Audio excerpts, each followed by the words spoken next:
દ્વિતીય સત્ર માટેનું વિકાસ મૂલ્યાંકન લક્ષી અસાઇનમેન્ટ ધોરણ 6 નવનીત પ્રકાશનનું અસાઇનમેન્ટ છે ને તેમાં આજે આપણે દેખવાનું છે પ્રશ્ન 1 અ તેનું પ્રકરણ છે આપણે 11મું બરાબર। તો કે એકબીજાને અડકીને દિવાસળીથી બનાવેલા ત્રણ ત્રિકોણમાં ખાલી જગ્યા દિવાસળી હોય તો કેટલા ત્રિકોણ છે? 3। તો સિમ્પલ ભાષામાં 1 2 3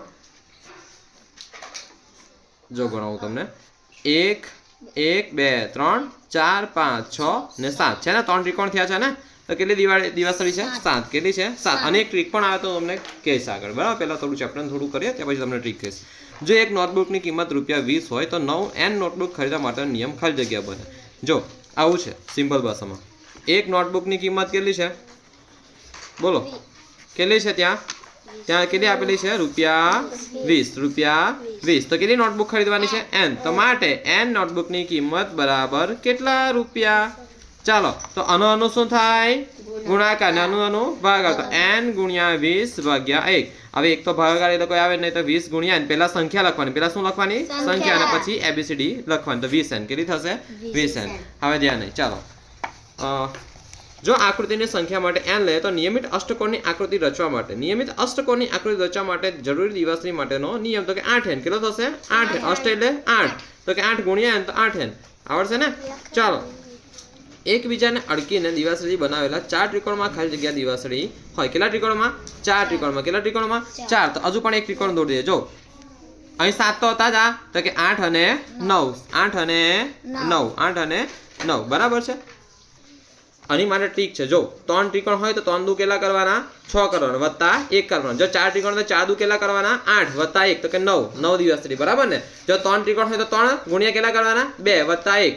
4 ત્રિકોણ હોય તો 4 ગુણ્યા 2 વત્તા 1 તો બરાબર 9। તો કેટલી હશે આમાં? 9 હશે। કેટલી હશે? 9। જવાબ આવે છે? હા આવે છે। એકબીજાને અડકીને દિવાસળીથી બનાવેલા 3 ચોરસમાં ખાલી જગ્યા દિવાસળી કોણ? 3 સામા કીધા છે? ચોરસમાં। 3 સામા કીધા છે? ચોરસમાં। સામા કીધા છે? ચોરસમાં। તો 3 ચોરસ કે આપણને બરાબર છે। તો 3 ચોરસ તો જો 3 ચોરસમાં કેટલા હશે સિમ્પલ ભાષામાં? 1 2 3 4 5 6 7 8 9 10 8 9 10 1 2 3 4 5 6 7 8 9 10 કેટલા હશે? 10। ચાલો દિવાસળીના ઉપયોગથી S બનાવવા માટે ખાલી જગ્યા દિવાસળી જોઈએ તો કે 1 2 3 4 5 કેટલી જોવે? 5 જોવે।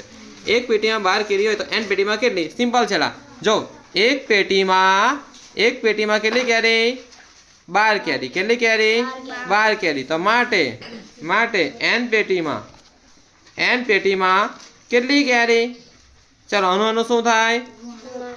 ને આનું n ગુણ્યા 12 ભાગ્યા 1 તો કે n ગુણ્યા 12 તો કે પહેલા સંખ્યા લખાય ને એટલે પહેલા લખીએ 12 પહેલા શું લખીએ?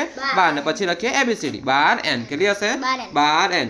મૂળાક્ષર Z માટે મેટ્રિક્સ પેટર્ન બનાવવા ખાલી જગ્યા દિવાસળી જોઈએ તો મૂળાક્ષર Z 1 2 3 જો એકનું અહીં બીજું અહીં ને ત્રીજી અહીં તો કેટલી દિવાસળી? 1 2 3